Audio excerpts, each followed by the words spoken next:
Hello and welcome to this week's episode of Urban Legends, the hit internet podcast that each week looks at a new urban legend or similar topic. I am one of your hosts, Chris Flynn, and with me as always is Mr. Neil Herbert. Hi, Neil. Hello, Chris. Hi, babe. How is it that you are doing? Yeah, I'm all right, man, as well as can be expected. As frequent listeners would know, regular listeners. If you listen to the last podcast, yeah. I've been dealing with losing my two best mates, my two cats, in quick succession, and as such, I cannot guarantee that I will be funny or interesting or anything this episode. But the one thing I can guarantee, Neil, is that I'm currently talking right now. Words. Right, we've got to be really careful here, Chris, because I don't want to have an exception that proves the rule where we have to be funny or any. There's no, No, we don't like. On any given there's week. No guarantee of that. There's no guarantee ever. So no guarantee. Yeah. No. But I don't have like loads of rambling stuff because essentially I've been like having to go to work and then just sort of feeling sad in the evening. So, but I'll tell you something that's cheered me up, Neil, and this is something you've done because it turns out, despite your reputation, you're actually a very nice person. And you yesterday informed me that you've got us tickets for a Jack White intimate gig in Brighton, which because you're the only person who still reads The Enemy, you saw, and you're able to get tickets for. So we're going to see Jack White doing all of his hits. Like I assume he just plays Seven Nation Army back to back for an hour. What's his favourite? And then sings Happy Birthday to me, because I'm going to tell him Happy Birthday. Nice one. Good. You might get a free Pepsi. We'll get a little cake as well. Yeah. Oh, lovely. A little 3-man Get everyone bag. to clap. You just completely derail the gig and insist on eating the cake on stage while everyone claps. You'd stolen all the leads. Yes. So he can't plug his guitars in. These are too noisy. It's too... Play a nice acoustic guitar. Get some piano. Mr. White, I don't like the guitar. Can you play the piccolo? While I eat my cake to a gentle round of applause, like on my birthdays, because it is my birthday. I didn't make it up. Yeah. So Seven Nation Army, that's a big one. Children of the Revolution, that's massive, one of his. Shorty Gonna Be a Thug, that's a great song. That's one of his. What's it called? Candy, that's by him. Candy, and he invented the dance that goes along with that. He did invent the dance that goes along with it. I believe that everyone in the audience has to do it. They sent you through I've got the instruction. I've learned the steps. Okay, nice. You have to teach me beforehand. No, that's crucial in order to be able to attend. You have to sort of do a quick burst outside the club. Snoop Dogg in Your World, he did that one. That's a good song, isn't it? Yes. Very good. Forgot about Dre. That's a good one, yeah. I think he did that with the Raconteurs, didn't he? Yeah, I believe that was a side project, yeah. Lovely. So we got, listen to us. Listen to us, like... Well, what don't we know? We're super fans. Could go well. It's going to go very well. I'm looking forward to Cheeky, Touch My Bum, This Is Nice. Yeah, that's a good one of his. Isn't it? Yeah. Oh, do you remember he was married to that Liberal Democrat politician? Oh, yeah, that was weird, wasn't it? That was a weird time. Len Opic. Yeah. When he was married to Jack White for that time, when he was or wasn't married to the woman in the white weather stripes. lady, yeah, and a weather lady, he used to be a member of the Weather Girls, of course. Did It's Raining Men? Yeah, one of his good ones. That's Jack White's song as well. Jack White's song, yeah, great song, isn't it? The thing is, say what you will about the guy, but he's a fucking hit machine. That's what I say. He knows how to write a tune. Careless Whispers, that's a good one. Yeah. Wham Rap, very, very good. Very good. One of the earliest rap songs ever. I think he might have invented rap, actually. The guy is a creative powerhouse. He's, Isn't he? Don't just sit around playing blues and that. How dare you? No, I like Jack White, so I'm really looking forward to it. And thank you very much for finding it and taking it. Hey, no worries. And the next week's podcast, you can hear us moan about. I didn't like it.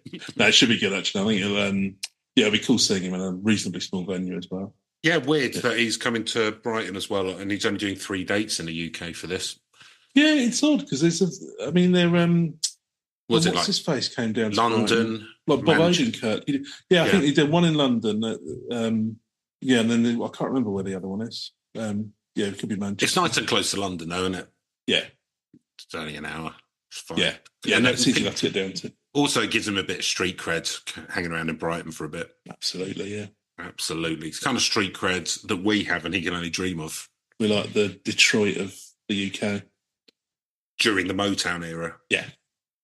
Or like Harlem during the 60s, like during the Harlem Renaissance. Very much like that. Very much like that now that all the creatives have been priced out of the town. Yes. So, Neil, do you know what's not creative and is something which we're going to have to give a lot of consideration to moving forward? Go on, then. It's time travel, isn't it? Oh, we're going to have to get our heads around the paradoxes, otherwise we're going to cause all kinds of mischief. I'm assuming you found out some facts about time travel, Chris. Yep, first fact, it's completely true. This is going to be our first completely. Well, no, we've done a completely true urban legend, haven't we? So I think was it Charlie No Face? Is that called him? Yes. Yeah, I think that's the only one we've done thus far. That was the nicest one we've done. The heartwarming tale, yeah. It was very. It ended well. I think some very people against to him, but yeah. So I'm assuming this is going to be identical. I imagine it's heartwarming. Yeah. So I'm reading this from postbulletin.com, whatever. Fair enough. Don't know what it is. And this is from the Rochester magazine. So I think this might be Rochester in America rather than Rochester up near the Medway. Yeah. I don't think IBM do a lot of conferences up at Rochester. I can't think that they would do, no. Well, they might do it in the castle. The basically destroyed castle. No, I think it's in the US. The USA, Rochester. Yes. Where's Rochester, New York? Oh, shit, yeah, everything's in New York, isn't it? Apart from San Francisco and California. The one thing you got to remember when you're dealing with the NYPD, it's all fucking politics. Mm. Now, if you go back through every single episode of this and you cut out whenever I do a New York accent and you play it all together, that's actually the end of the story. It's a really fantastic kind of corruption detective story, which I've been, over the last 3 years, slowly implanting into this. Yeah. So, little Easter egg there. Very clever. Yeah. Want to go back. So, John Titor. Who was the time traveller that visited Rochester, New York? 20 years ago, the most famous time traveller of his generation lit up the internet. He had come back from the year 2036. Imagine. 10 years in the future. Or 12, I guess, just about. Well, we all work for Amazon. Yeah. To help save the world. And he was heading to AI wasn't a good idea, everyone. Just FYI. Yeah. And he was heading to Rochester for the IBM 5100. It's a race of some sort. Yes, that sounds like... I'll look this up. IBM 5100. And this is by Steve Lang, and it's from 2020. It's from October... What? Oh, right, okay, sorry. So... I shall begin. On November the 2nd of 2000, a man calling himself John Titor, actually time_traveller_O, posted a message on a little-known internet discussion board, something called the Time Travel Institute Forum. In the right place, then. In the right place, then. In the right place. Greetings, he wrote. I am a time traveller from the year 2036. I am on my way home after getting an IBM 5100 computer system from the year 1975. He said, fucking waste of time travel. It's an idiot time traveller. You go back to the 70s and buy obsolete technology. Goodbye. I'm going to call this episode Some Dickhead Who Lied About Time Travelling. Pretty much what I was expecting. he said, made a side trip to 2000 to pick up some family photos and check in on family in Tampa and Rochester. So it work. Time travel works very much like driving up and down, like east and west. You just chronologically go one way through the years and then back again. Yeah. You can just pop in. Hello, I've come from 36 years in the future. I wanted to say hello. Do you think that's just going to be there? Because we will invent time travel in about 20 years' time, but the only people who run it that you can afford is like Ryanair, and it's just like a really shitty experience. You have to spend about 5 years in the 70s.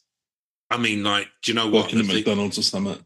As far as we're aware, time travel was made, and it was made by like Jeff Bezos's grandkids. Yeah, or they got hold of it, and they're like really dirt poor, and then they've gone back and got it, and changed things around so that he's now really successful. Yeah. You don't know. Don't know. It's time travel, isn't it? Yeah. We simply don't know. It's unknowable. Cannot know. Yeah. Because it's unknowable, I think we have to assume it's true for safety reasons. Yes. It's the only way to be sure.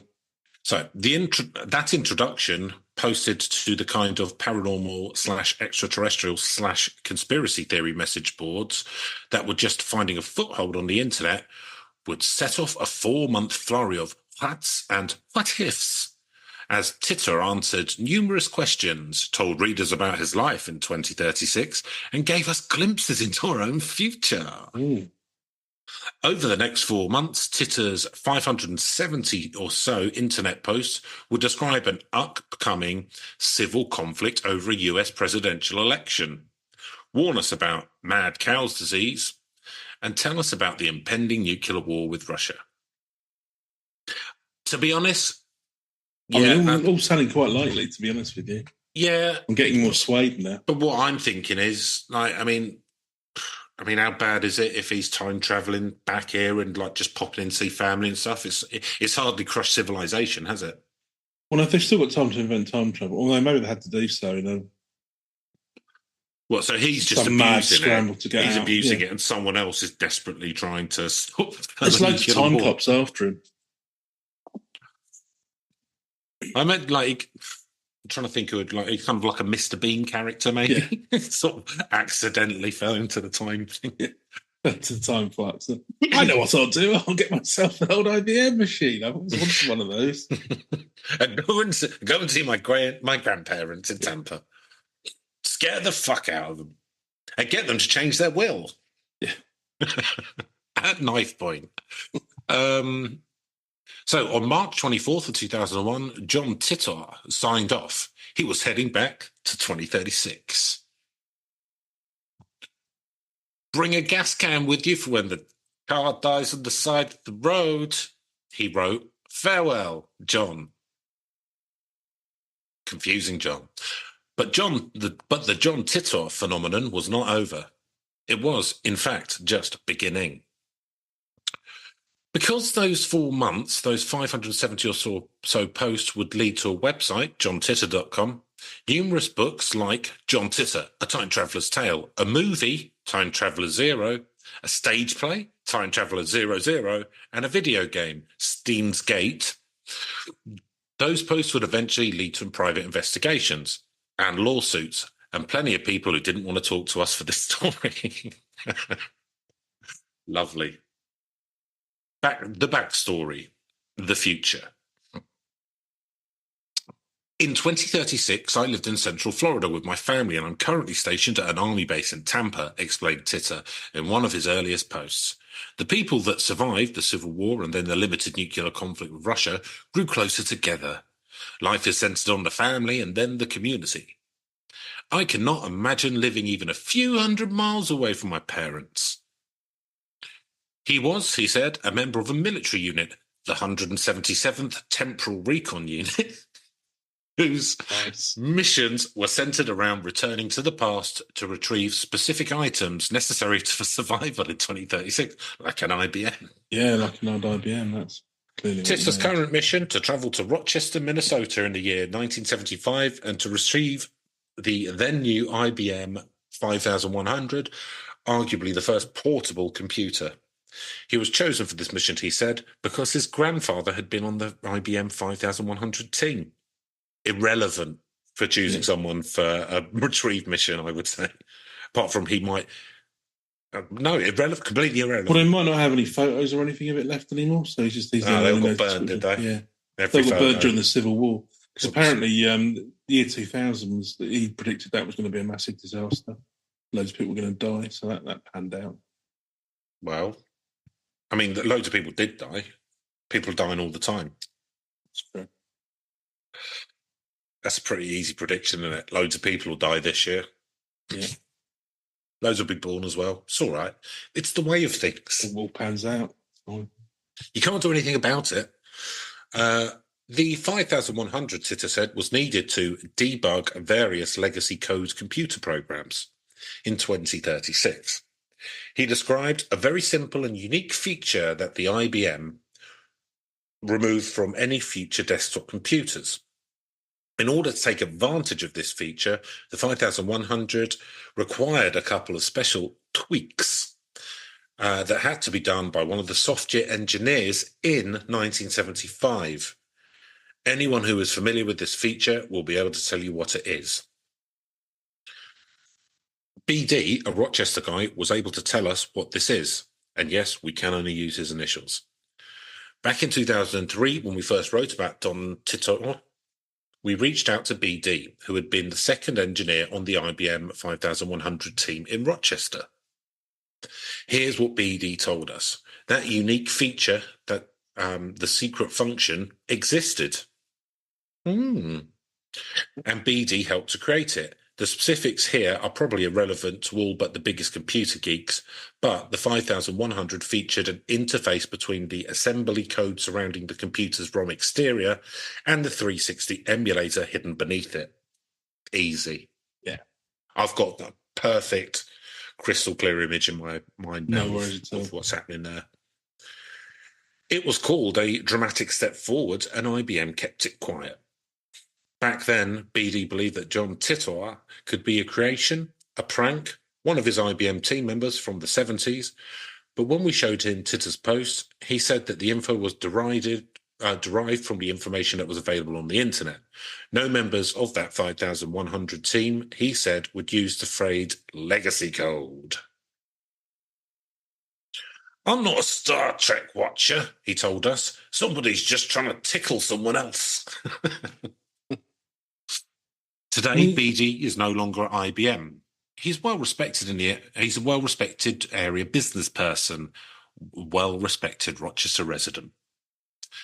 A guy who didn't want his name used. I've said all I can say, he had told us when we reached out to him over the years, including recently. The response of being part of this has been so much. We don't blame him. His name still shows up on Titor stories, on Titor YouTube videos, on nationwide talk shows about the paranormal. He's just been dragged into it, isn't he? Well, he can't help himself. Dragged into it. He likes the sound of his own voice. So, when we first ran into the John Titor story in 2003, the web traffic shut down the Rochester Magazine server. So it became a big thing then? Yeah, really big. An entire server for the Post Bulletin. We got calls from Coast to Coast AM, the late-night radio show dedicated to the paranormal, and the Weekly World News. Yay. Maybe best known for discovering the gorgeous Bat Boy. He's the hero we need in these troubled times now. Oh, if only. He'd bring the country together. He would bring the country together, wouldn't he? Let healing begin. We've heard BD's gotten his share of calls from time traveller trackers and conspiracy theorists as well. And BD's just a bit player. One of the biggest players in the John Titor story, longtime IT guy Maury Haber, didn't want to talk to us either. In 2008 and 2009, the Italian investigation TV show Voyager and then the website Hoax Hunter launched separate investigations into John Titor, hired private investigators stalked out PO boxes, and geolocated IP addresses. Mm-hmm. Separately, the groups came to the conclusion that John Titor was actually Maury Haber, now the Chief Technology Officer at Beyond Trust. Would have given us a fucking doxing him here. So let's all get our baseball bats and go around there now. So Maury Haber, the now chief CTO at Beyond Trust, an identity protection company, or his brother, Florida entertainment lawyer Lawrence Haber, or his other brother, John Rick Haber, a computer scientist, or one of their sons, or so that's from their house. Some family that is there someone who just doesn't like that family because they can't all be living in the same house, surely. Why? What's three different brothers? Yeah. You wouldn't have thought so. They could grow up and got kids and that. No, it seems unlikely. I don't know. It's a close family now. What's wrong with that? Could be. Room for a little one. They're very much like the Buckets from Charlie and the Chocolate Factory. Yeah, all slept in the same bed. All slept in the same bed. It's cheaper, isn't it? Cheaper, yeah, save on heating. Look after the pennies and pounds and look after themselves. It's true, yeah. It's true.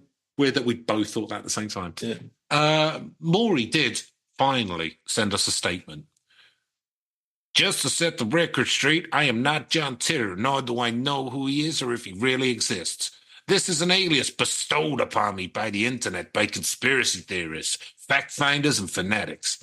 It also represents the most bizarre case of identity impersonations and accusations I have seen in my 25-year-plus career in security and information technology professional.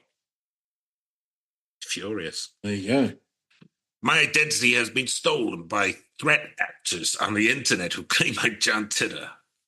The attack vectors that it created are undeniably intense and clouded in the law of the World Wide Web itself. I mean, he knows about threat vectors, actually, doesn't he? Yeah, it's threat vectors. Do you know what a threat vector is? I would imagine it's, something that could harm an individual. Okay. Like anything, then. Yeah.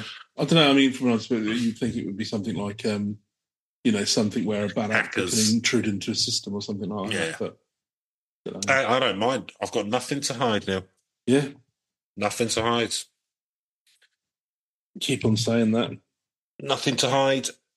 That isn't air gaps, Neil. I'll just add that. Nothing to hide. That isn't air gap from the web. So, perennial suspects, Lawrence Haber, says that the Titor experience has brought him fame, fear, new relationships, but never fortune. He tells us, as an entertainment attorney, I've been involved in hundreds of different projects of all sorts of clients. Being involved with Titor has brought me more recognition and headaches than anything I've ever worked on.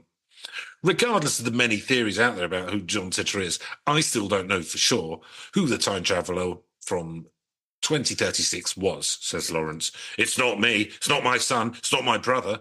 Definitely time travelled, though. Yeah, wink, wink. Yeah, exactly. I know only one person who claims to have been in direct contact with John. In the back of my mind, I've always had the nagging thought that it could be true. Ooh. Who's this? Another name that comes up as the could be he, Titor. I'm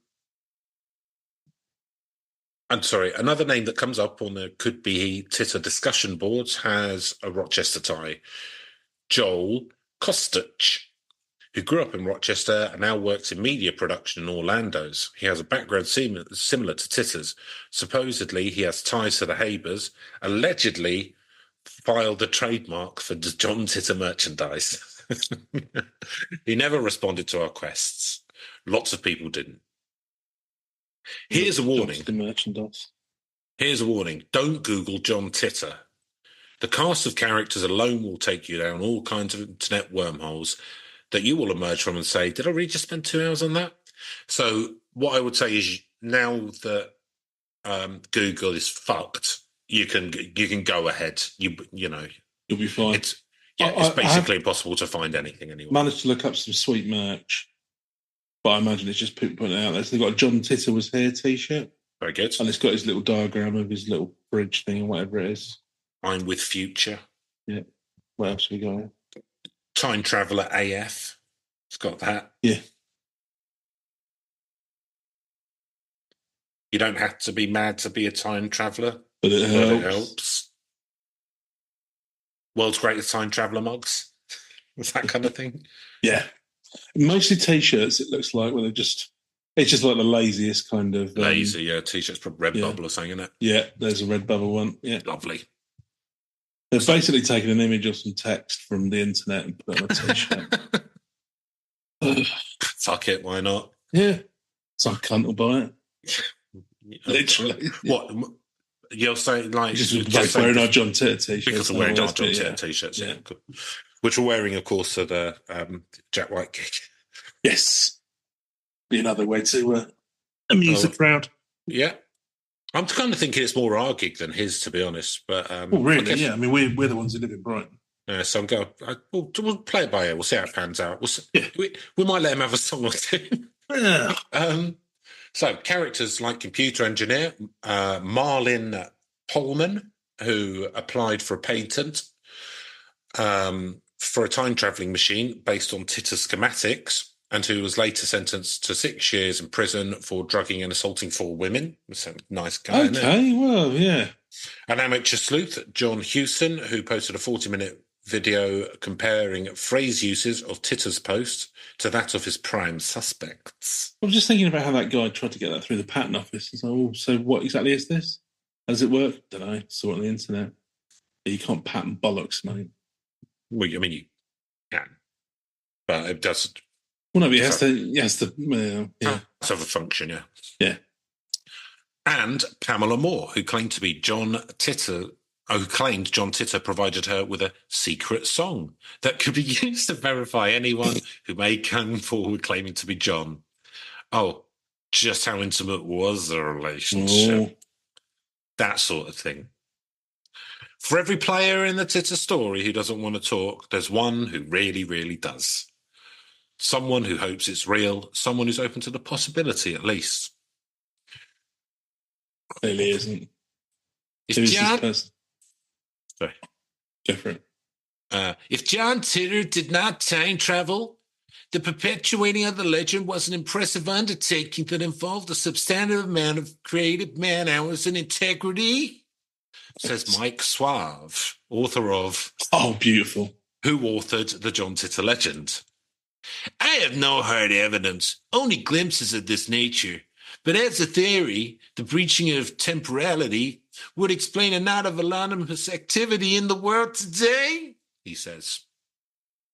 And there's plenty of players who see the Titor story as a reflection of society.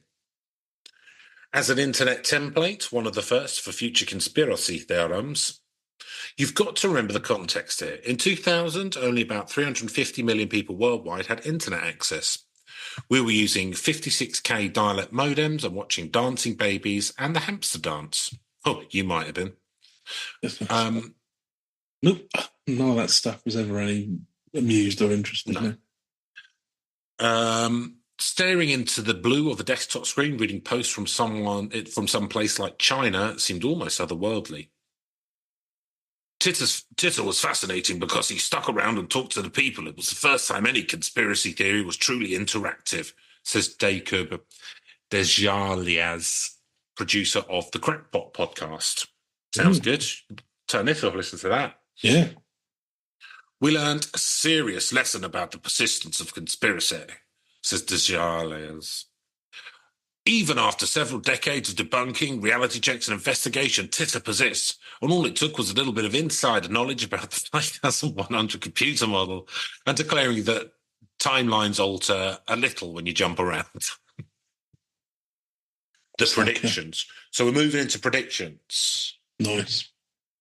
So I can predict stuff, but it's all going to change because the timeline's just going to get altered. So. That's right. I can't help it. Science, isn't it? So here's something. Almost none of John Titor's predictions came true. Sure, he hinted... Because we're on the other timeline. That's true. Sure, he hinted at something similar to mad cow disease outbreak before the limited cases really hit the US in 2003. He said we wouldn't find any weapons of mass destructions in Iraq, which we didn't. I predicted that fairly accurately myself at the time. He said China would send an astronaut into orbit, and they did in 2003 again. Fairly predictable. Yeah. I predict that India will, Neil. I'm a time traveler, man. Have you come from 2056? I've come from 2057. I mean, I could be a time traveler and I've come from next Wednesday. Yeah. Yeah. You're going to lay a few bets on. Rains a bit. Yeah, going to lay a few bets on. You know the future? Weather? No, on the football schools and that. Oh, yeah, actually, Man City are going to win. Tell you that much. Lottery numbers. You seem like you've come back massively underprepared to take full advantage of the situation. Yeah, I just thought, come back, have a look. Yeah. Did you bring any notes or anything? Nah, just come back to get they've discontinued my favourite Ginster's pasty, so I'll pop back to last week and get stuck up. And you're just going to live in a time loop while the pasty still exists. Yeah. Lovely. Life well spent. Yeah. So, when those early prognostications came true enough at least, Titor's followers got excited once more, scared even. I was just training themselves up for some future QAnon fuckheads. Literally, this is your gateway drug. This is patient zero, isn't it? Because Titor also said this. As a result of the many conflicts, there were no official Olympics after 2004. However, it appears they may have been revived in 2040. And this, the Civil War in the United States will start in 2004. I would describe it as having a Waco-type event every month that steadily gets worse. The year 2008 was a general date by which time everyone will realise the world they thought they were living in was over. We've done all right to get through it then, haven't we? Yeah. And this, a world war in 2015 killing nearly 3 million people after a limited nuclear strike between the US and Russia. That's not a world war. 3 million people, that's not a world war. Yeah, come on. That's nothing. Better than that. The fucking Ruskies lost 20 million in World War II themselves. 3 million. Let's go for $1 billion. It's a new world record. If we're going to have another world war, it's got to be billions this time. What was World War II? About 100 million globally. Would imagine so. Yeah. Stick a zero on it. That's what I say. Yeah. Come on. Got to go up in order of magnitude. All the toys we've got now. Do you know? Oh, I'm itching to you, burning a hole in my pockets. Yeah. For Titor hardcore believers, though, the failed predictions can be explained by a simple out. The ultimate catch-22 for time travellers. Simply by travelling back in time, Titor said, I've created a new world line, distinct from the one in which I grew up in. His presence here, maybe his warnings, had created a temporal divergence that changed the future on this world line. The longer I'm here, the larger the divergence becomes. So he saved us from ourselves.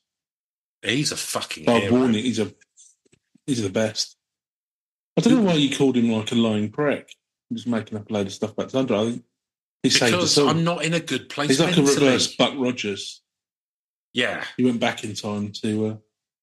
Whereas Buck Rogers went back in time to destroy the world, didn't he? Famously. Yeah, just reintroduce him to awesome things from the 70s, like casual misogyny and karate.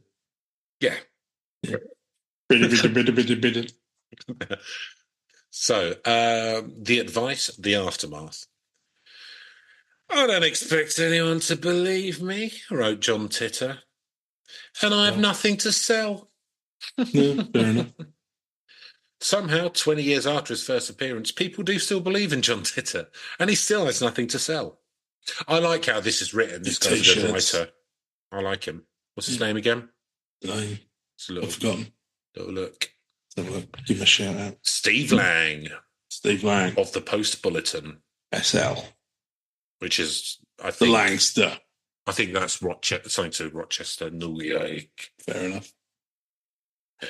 One of the greatest lessons Titor can teach us is that you can create an entire reality around a few facts, and a person who can post and respond to questions online, says Dejaralias of Crackpot Podcast. It's good that he came around and did like an Ask Me Anything, because that is unique. I've not seen that before or since, to be fair.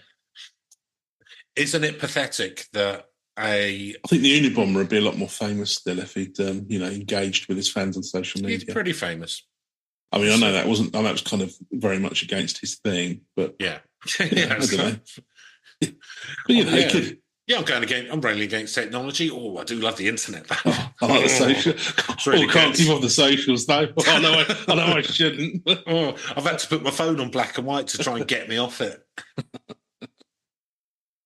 I mean, just become fucking Amish, mate. Do you know what I mean? Get over yourself. Isn't this a slamming indictment on us as podcasters? The fact that we have weekly asked for any questions or anything like that from people. Nothing. No, some bloke pretends to be a time traveller. It's flooded with just blood him. Although I guess we are talking about him on this podcast, so I can kind of see why. Yeah. So, it doesn't matter how outrageous your claims are or what you're selling. Titor did that. He's not selling anything. He's not selling anything. Go on about selling. Already told you, not selling nothing. Apart from this anti-time travel paradox silver, which you eat. So Titor, he sounded like one of us. He didn't pretend to know everything. Even his time machine seemed just ridiculous enough to be plausible. He uploaded a few photos and schematics, which you can see. Yeah, go and have a look at them. They make perfect sense. The non-electrical engineer could be any old nonsense. Yeah. The info contained just enough real science to pass the eye test. Mm-hmm. My time machine is the stationary mass temporal displacement unit, manufactured by General Electric, he explained.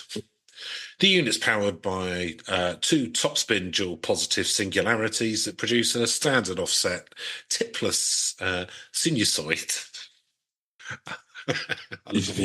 I love all this. This is brilliant.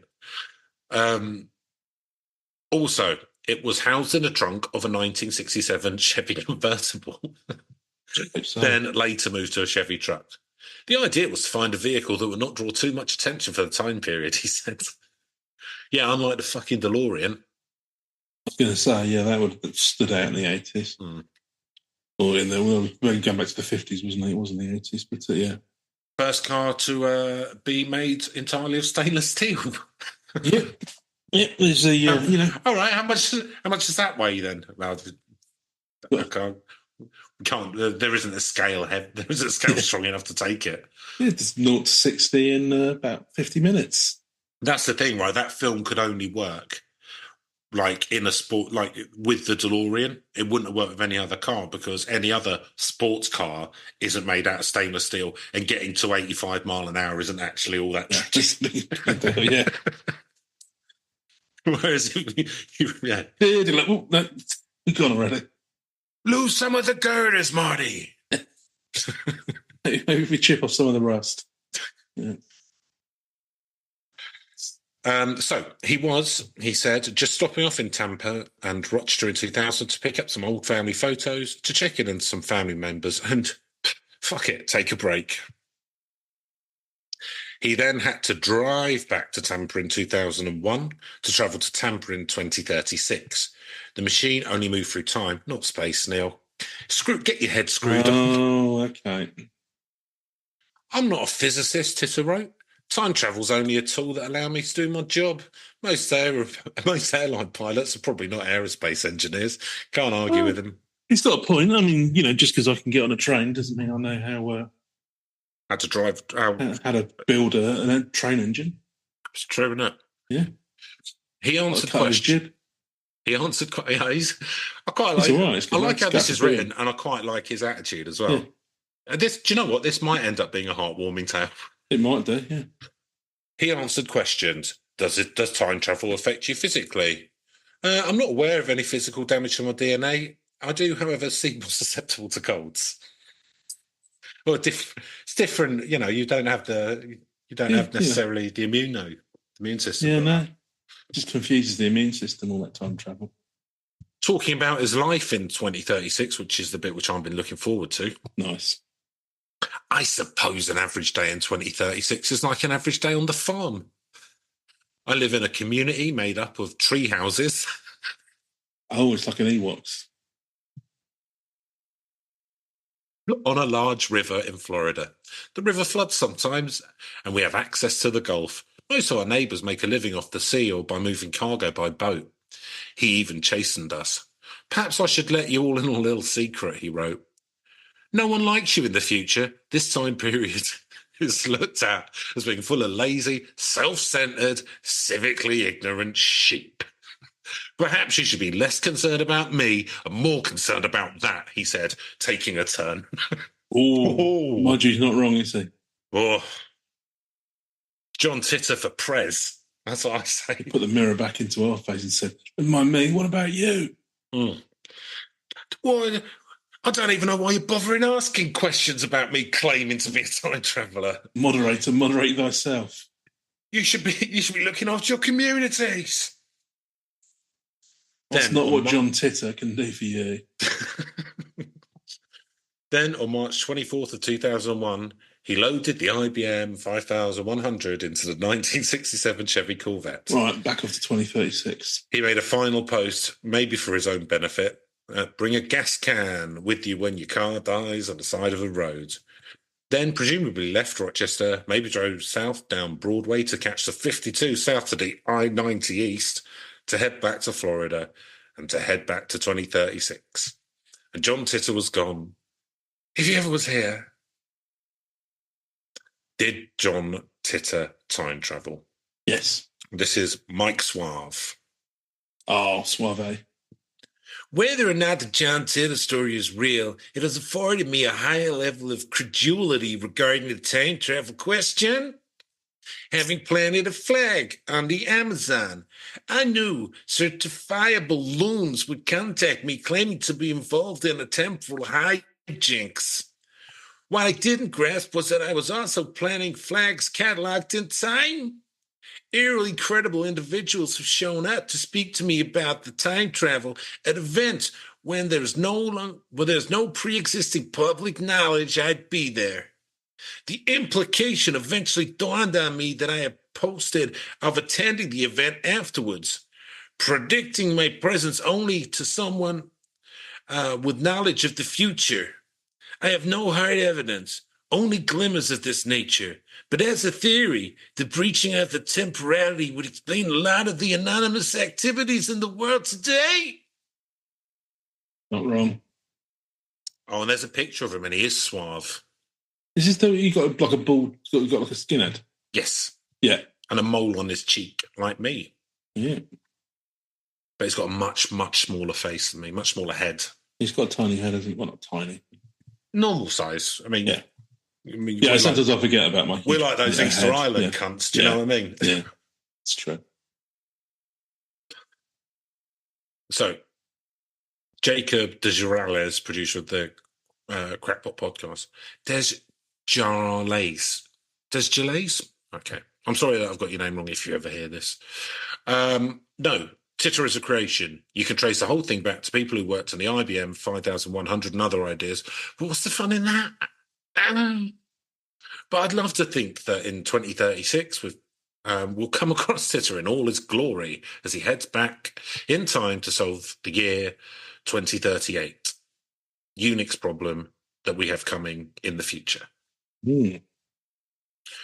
This is a quote from Oliver Williams, who operated www.johntitor.com and whose name we put in quotes because, like a lot of this story, we can't verify it. I can't say for sure. What amazes me is the ability the posts have to leave just enough nagging doubt about it being fictitious so you can never really put it to rest. I mean, I've put it to rest already, but yeah, different folks. I've seen one or two scientists who claims John technology is impossible, but I don't think there's been any definitive proof either way. And this is Kirby Malone, who wrote and directed a multimedia stage performance based on the John Titor story. Blimey. Time Traveller 00, and it premiered at the George Mason University Centre for the Arts in 2004. Oops. All right, so it doesn't matter whether John Titor is real or his story true. His tale boggles the mind. Whether he was whom he said he was or an astoundingly resourceful trickster. He provided schematics, diagrams, photographs, and documents from his service as a temporal recon time traveller unit in 2036. These visual aids can be laughed at or marveled or both. He presented a credible theory and a description of time travel, both how it works and how he does it. He clearly depicts the prevailing thinking from Stephen Hawking to Philip K. Dick on alternative world lines, the multiverse, and the mutability of time. Engage! Make it so. And Mike's got a fucking hell load of people. All right, last two. Maybe we cut through. Yeah. No, last two. Last two. Fair enough. Mike Solo, creative director for the University Center for Arts, Music, Theatre, Dance at Colorado State University Arts Management and Structure, CSU, and the guy who played John Titor in Time Travel 00. Ooh. You're not sure about that one? No, I'm not sure yet. To channel Fox Mulder, I want to believe he did. From the practical standpoint, science continues to peel back the veil of our existence. And with each new layer, reality seems to be far more complex than we ever could have imagined. And it's happening at such an incredible pace. If nothing else, the world is more a magical place if we leave a little room for stories like John's. I keep an eye on eBay. I keep an eBay alert active for an IBM 5100, just in case. Nice. And it's just the last one. Sounds like from Mike Solo's a very handsome man. Oh, okay. Mike Solo. No, he's not. Don't get many of those to the pound now. And finally, Lawrence Haber, the attorney who is regularly accused of having created John Titor. I don't know for certain, but with where things are going in science today, who can say that time travel isn't possible? Around 2003, I was approached by a friend who introduced me to a woman claiming to be John Titor's mother. We spoke on the phone many times, but never met in person. I've facilitated various agreements and personnel in creating media projects based on John's posts. I was also interviewed a few times on national radio. The last time I heard from my client was in a letter, but even then, that didn't seem to be the end of it. If anything, I learned that life's full of mysteries if you just pay attention. Nice. So, famous time travelers.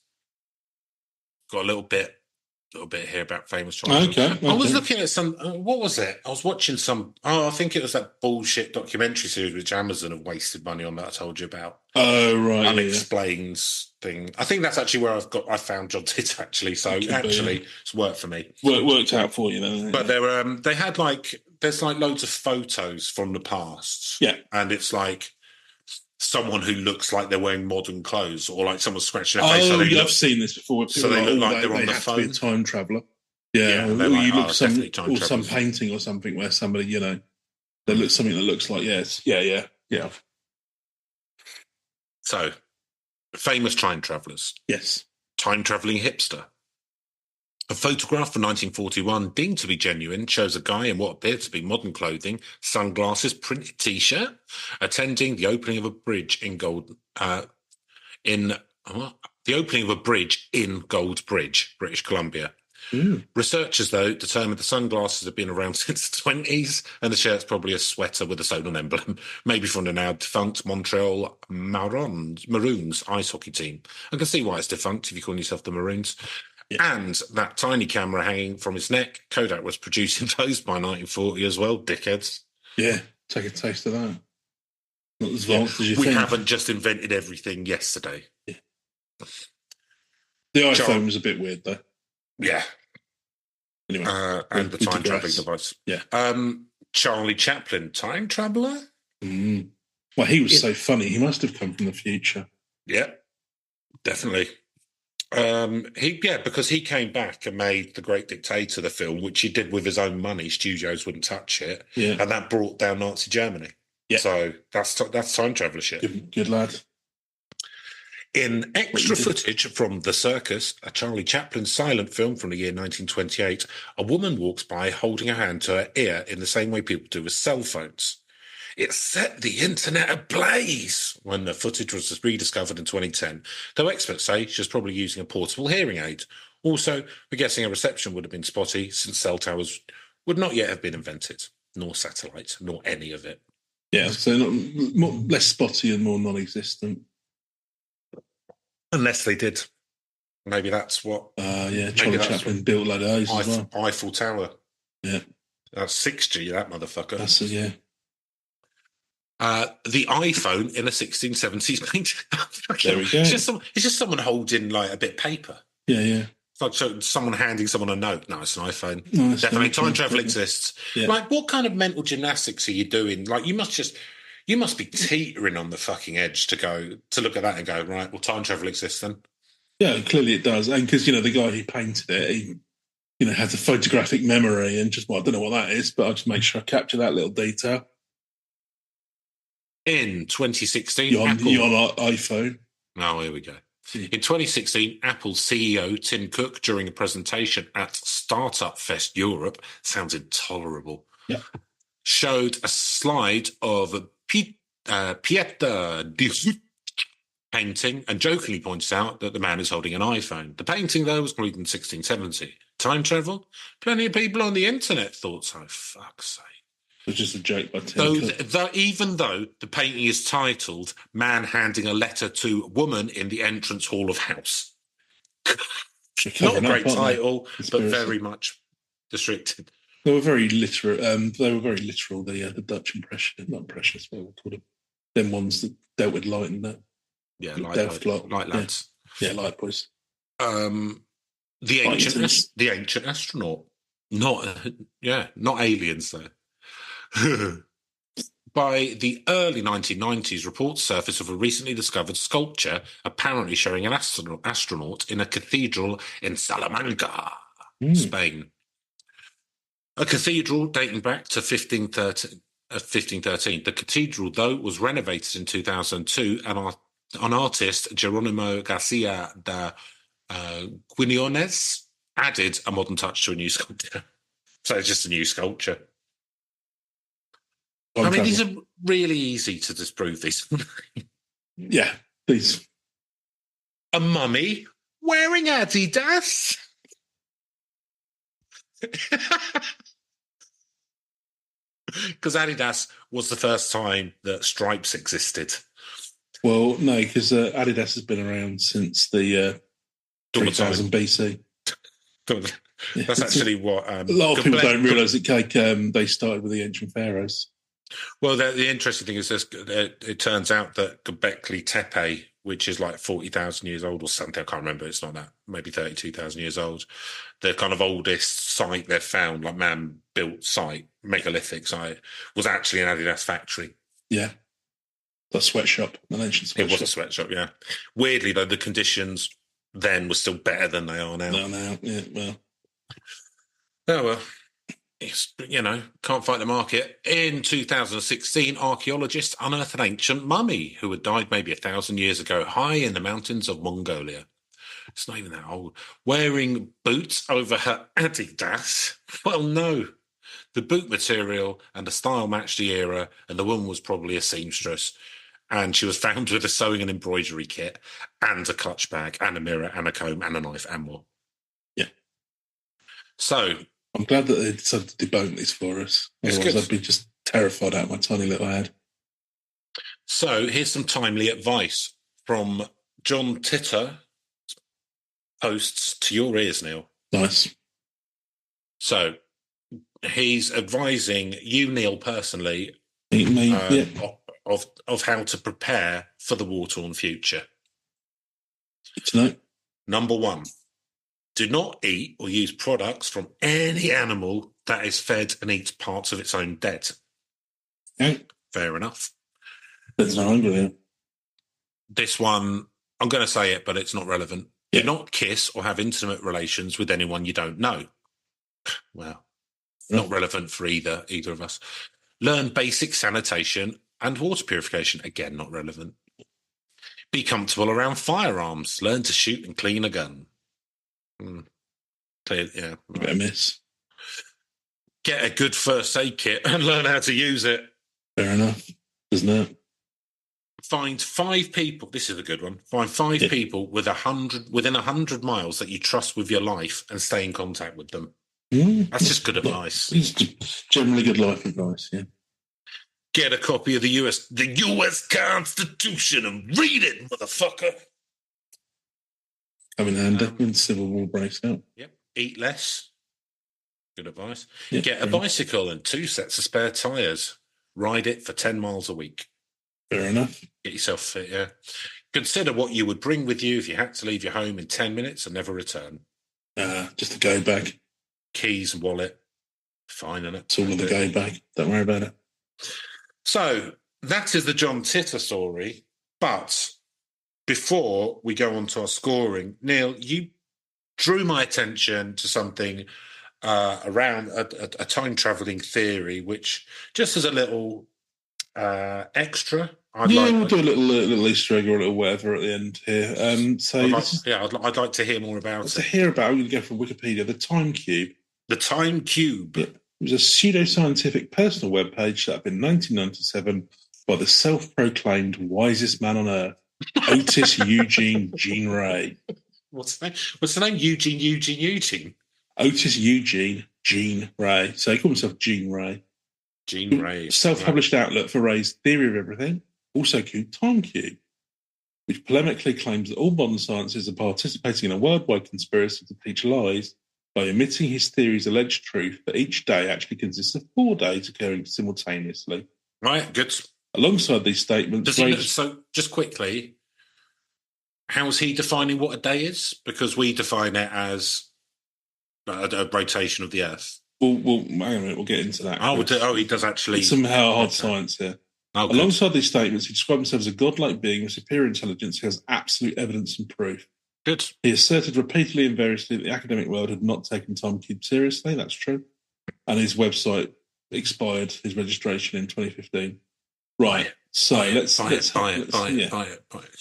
Can we get it? Yes, don't worry, we'll get it. Let's have a look at the science then. So, Earth has 4-corner, simultaneous 4-day time cube in only 24-hour rotation.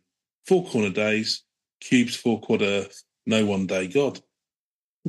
Free speech in America is bullshit. Evil educators block and suppress. www.timecube.com. You're educated evil and might have to kill the evil one. Teaching educators before you can learn that 4-corner days actually exist, but all cube truth denied. Dumbass educators fear me and hide from debate. It's good science. It's kind of polemic style. I didn't get it all. I mean, I did get... You kind of have to... You just got to let it wash over you like a pinch novel, and then you kind of... You just absorb it. Because I did quite well in science. I got AA in GCSEs, so I'm not like nothing at science, but I mean, that's probably... I mean, that's, what, doctorate level? Higher? Professor? Higher, I would imagine that's... Maybe only 1 or 2 people in the world can truly understand it. Yeah, no, I think that's like, you're a tenure track professor, or you tenured professor, and or emeritus or something, and you 30 years of experience postgraduate. I would imagine. That's like saying Feynman would write. Yeah, but now we simplified it down a little bit, where he gives us the life encompasses a 416 cube principle. Oh, nice. So we've got a picture of the Earth that's like in a circle. And of course, it rotates clockwise, thus Chris. Midday to sundown to midnight to sun up in a sort of circular clockwise motion. So presumably we're looking at the Earth from above a pole? Yeah, I want to yeah. Now, midday, sundown, midnight, sun up. So, sun up, Jesus lives here. Oh, nice. Yeah. Hello, Jesus. Midnight, Einstein lives here. Right. Midday, Socrates lives here. Sundown, Clintons live here. The Clintons, oh. Yeah. Well, what they've been up to, don't know. They're having a little sundowner on the right-hand corner of the time cube. Nice. So the Clintons, to a conspiracy theorist, would be evil. Jesus would be good. You would assume. Socrates, philosophy, Einstein, science. Yeah. Although Socrates would have considered himself science because... Yeah, natural philosopher. Yeah. But there you go. So he spoke at MIT in January 2002. What did he break in? As part of a student-organised extracurricular event during the independent activities period. Oh, they were taking the piss. It was like Freshers' Week. Fun. Yeah. They're having a drink up and getting the mentally ill guy in front of them. It's quite cruel, actually. It's quite cruel. He repeated his £10,000 offer for professors to disprove his notions at the event. None attempted it. Yeah, MIT's finest couldn't debunk him. Well, for 10 grand. John C. Dovrak wrote in PC Magazine that... Can I see that 10 grand before I put any work into this? No, you only see it when you've just proved it to my satisfaction. Right, well, I'm not going to bother then, because I don't think you've got the money, and I don't think anything I say is going to dissuade you from this. So, Ray also spoke about TimeCube at the Georgia Institute of Technology in 2005. What are they doing? Delivering a speech in which he attacked the instruction of academics. He's also had a film made about him. Really? And yeah, some documentaries. And an album. There's a couple of albums have been made, songs about him. So there you go. He's so there we go. Two equally prestigious time. Well, one a time traveller, one a time philosopher. Yeah. I reckon Gene Ray's going to invent the time machine that John Titor uses to travel back in time. Probably already invented it now. Yeah. And that's... If only we listened. If only we'd listened to him. Because if you look at kind of how the internet / Western world is now, he'd be like a pig in shit, wouldn't he? He'd love it. So I reckon maybe... He's probably fucking Q. Yeah. He's gone down now to our level. So he got rid of the domain in 2015 and just became Q. Yeah. Just joined 8chan. Yeah. Good. You know, what a life. Going to have to look up all the anime porn anyway. Might as well, while I'm here, say that. So, Neil. From my travels. So, John Titor. Spookiness. Let's go.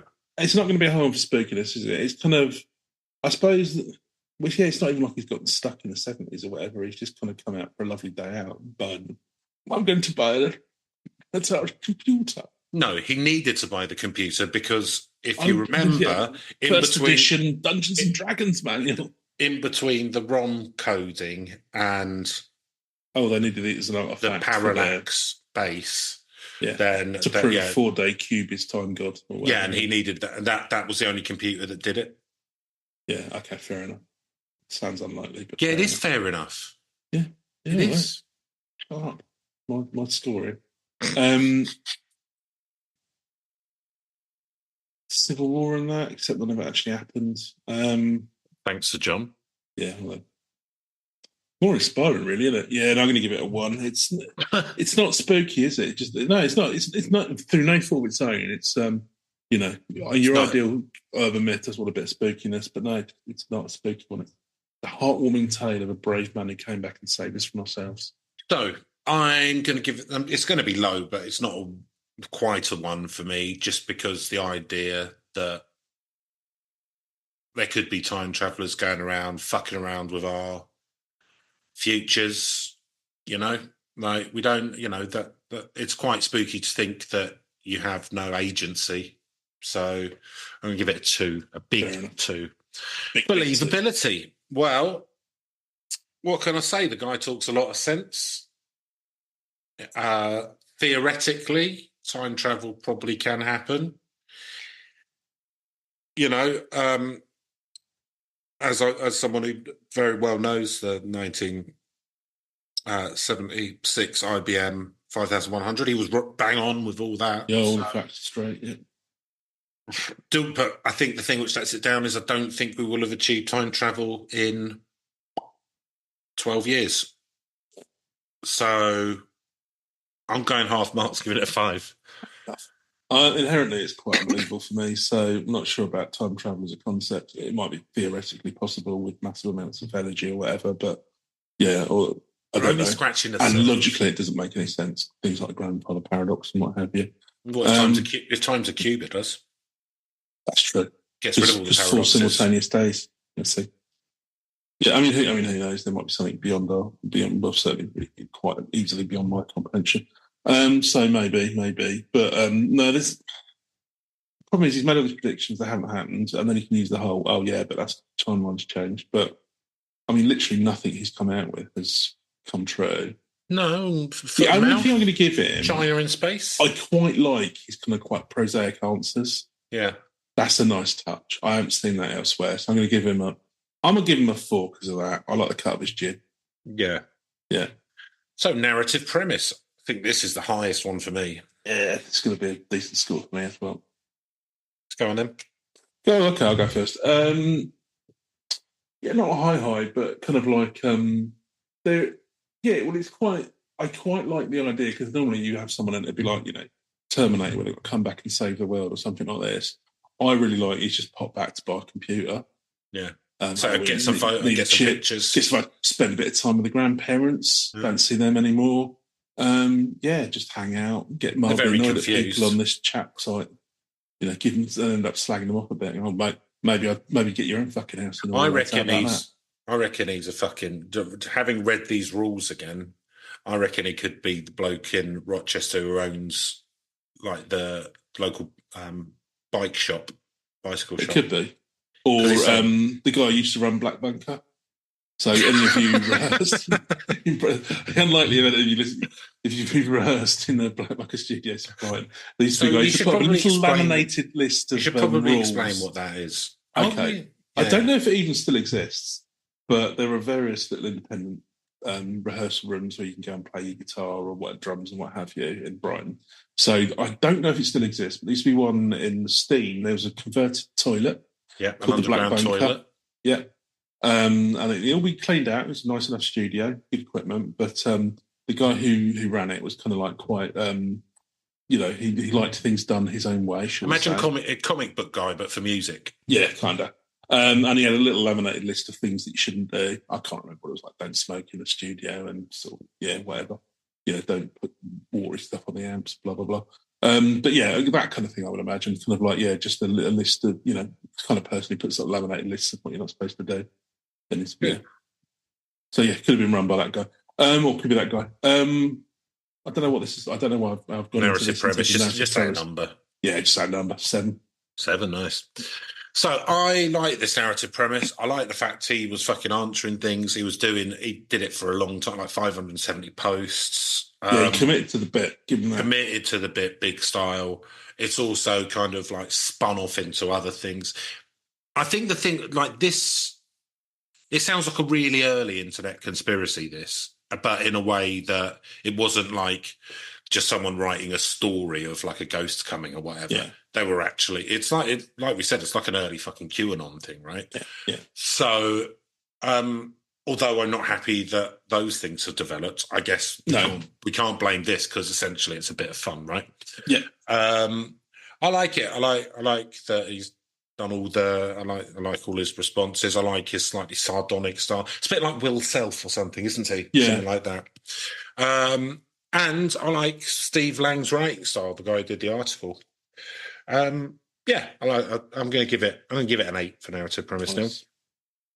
And reach. So it sounds like it was pretty fucking big, although I wasn't aware of it. So, but it sounds like on the early internet it was quite a big thing, and it's been filmed.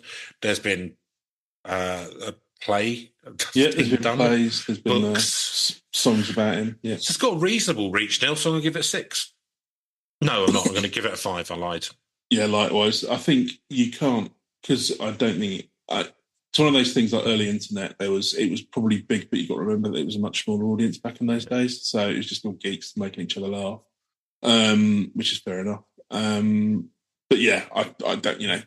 I mean, let's face it. It doesn't pass the mum test, does it? If we ask your mum or whatever, do you jump that? Of course you haven't. Try explaining it to your mum. Test number 2. No, don't know what you're talking about there. So yeah, it's not one that could become big. Do you know what I mean? It's just something that people of a certain sense of humour, I think, who would get into this. So I don't think it'll spread any further, and I don't know how long it'll be around. So yeah, 5 for me as well. I think it'll be around a long time as the first example. For a group of people, yeah, it was a good progenitor of other similar sources of either bullshit or amusement. So there we go, 37 fun points, kind of half marks. Not bad, John. If you took it back to 1975 and then to 2036, that is Einstein. You times it by 4, right. 300, which actually breaks our... Well, that's the thing with this kind of... But that's science and time travel. Once you're playing with the fourth dimension, Neil, then all bets are off.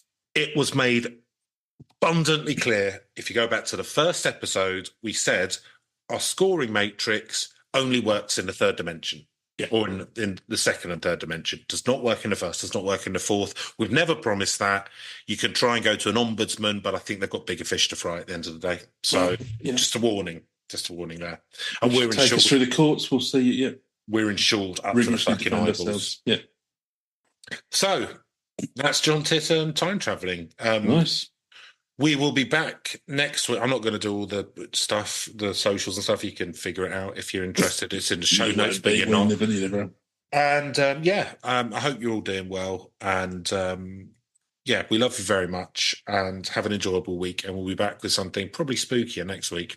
Goodbye. Fantastic week, and we'll see you next week. Goodbye.